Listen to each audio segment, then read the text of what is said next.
Hi, it's Hannah from Fellbetter, and this is our upcoming game, Mandrake. There's Morgan Mandrake. Um, I would love to talk to you today about curses and their consequences, because Chandley here, where Morgan has returned to from afar, um, is somewhat unusual in rural life sims, as the people who live here can't grow anything on purpose. They have lovely houses here, but they have no gardens. Except you, Morgan.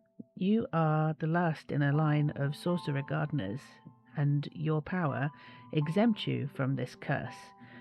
The curse is known to everyone as the Covenant of Weeds. It's been in place for 100 years, so there's nobody who remembers life before this curse. So when you return from distant lands to your familial seat, with the ability to grow turnips, it's like super impressive to people.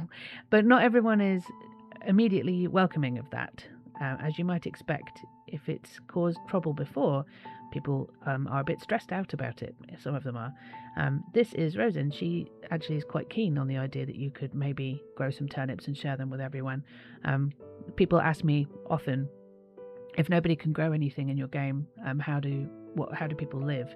And it does definitely impact the way that people live.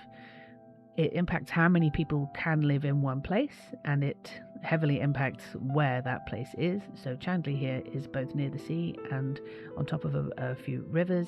It makes various different types of food, of forage and fishing, like Ruin here is our fisherman, available to the people who live there.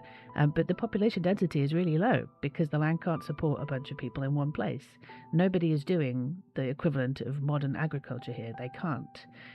Ruin here is maybe a little bit of a worrywart, but he's not wrong. Like, you've turned up with the ability to grow things, and he has lived through times where people have tried to grow things and suffered the consequences. And testing the Covenant of Weeds, it has an impact not only on the person who's tried to do it, but it can, for example, so much as choke one flower bed with weeds, but also poison the land, and make it impossible for things to grow naturally. So, I mean, he says here, I've seen what happens when the covenant is broken. It lashes out, and it hits more than the one who broke it. I don't want Chandley to see another bad spell. So you represent something quite dangerous to some people here. He's got a child and a husband to support. So anybody would rightly have worry to see you returning, growing things, growing cherry trees and making magical staffs out of them, and doing things that people haven't seen in the area in a long time. So the question really is, how are you going to run with that? What are you going to do? What kind of sorcerer-gardener will you be? Are you going to lord this power over everyone?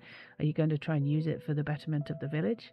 And if that kind of twist on a rural life sim sounds interesting to you, Mandrake is available to wishlist on Steam right now.